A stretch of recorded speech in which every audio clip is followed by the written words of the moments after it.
സാധാരണ ഞങ്ങൾ ഹെൽമെറ്റുകളെ ആൾക്കാര് അത്രയധികം വ്യാപകമായി ഉപയോഗിച്ച് കാണുന്നില്ല. ഏതാണ്ട് എനിക്ക് തോന്നുന്നു ഒരു 30% പേര് മാത്രമേ ഉള്ളൂ നമ്മുടെ റോഡുകളിൽ ഹെൽമെറ്റ് ഉപയോഗിക്കുന്നത്. പക്ഷേ ഈ ഒരു പരിപാടിയോടുകൂടി ഞങ്ങൾ ഏതാണ്ട് 90%-ലധികം പേരെയും ഹെൽമെറ്റ് വയ്ക്കാൻ പ്രേരിപ്പിക്കാൻ വേണ്ടിയുള്ള ഒരു മാനസികമായി തയ്യാറെടുക്കാനുള്ള ഒരു അവസരമാണ് ഉണ്ടാക്കുന്നത്. നടുറോഡിലിറങ്ങി നിന്ന് ഹെൽമെറ്റ് വേദനകൾ പങ്കുവച്ചു തുടങ്ങി. ജനങ്ങളുടെ തല കാക്കാനാണ് നിയോഗമെങ്കിലും ആരും ഗൗനിക്കുന്നില്ലെന്നാണ് ആശാന്റെ പരാതി. പിന്നെ പരിഭവം നിർത്തി നാട്ടുകാരെ പിടിച്ചു നിർത്തി ഉപദേശം തുടങ്ങി. നിങ്ങളെ തല സംരക്ഷിക്കാൻ വേണ്ടിയാണ് ഈ നടക്കുന്നത്. നിങ്ങളെടുത്ത് തല വെച്ചാൽ നമുക്ക് എന്തെങ്കിലും ചെയ്യാൻ പറ്റും. എന്നാ പിന്നെ അതെടുത്ത് വെച്ചിട്ട് പോയിക്കോട്ടെ.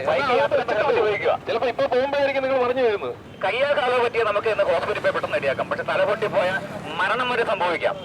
അതുകൊണ്ട് ഹെൽമെറ്റ് ധരിക്കുക, ഹെൽമെറ്റ് ഉപയോഗിക്കുക.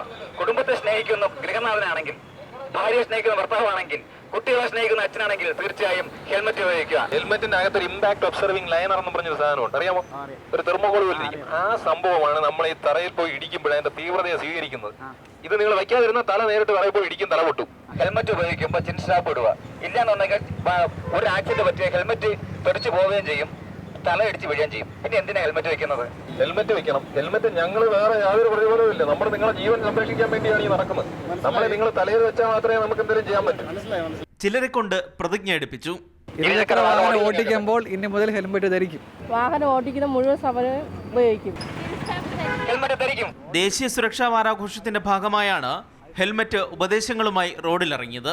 ശിക്ഷണ നടപടിയൊക്കെ കൂടുതൽ നമ്മൾ അവയർനെസ് ഉണ്ടാക്കുക. അവയർനെസ് ഉണ്ടാക്കുന്നതിനൊപ്പം തന്നെ അതിനൊരു കലാപരമായിട്ടുള്ള അല്ലെങ്കിൽ ഒരു അട്രാക്റ്റീവായിട്ടുള്ള ഒരു മെസ്സേജ് പെട്ടെന്ന് മറന്നു പോകാനിരിക്കുകയാണ്. ഇപ്പോൾ ഇന്നിപ്പോൾ നമ്മൾ ഇവിടെ പിടിച്ചു നിർത്തിയ ആളുകൾ ആരും നാളെ ഹെൽമെറ്റ് വയ്ക്കാതെ പോവില്ല. കാരണം വെച്ചാൽ അവർക്ക് തന്നെ ഒരു വൈക്ലഭ്യം ഉണ്ടാക്കുക എന്നുള്ളത് മാത്രമേ ഉള്ളൂ.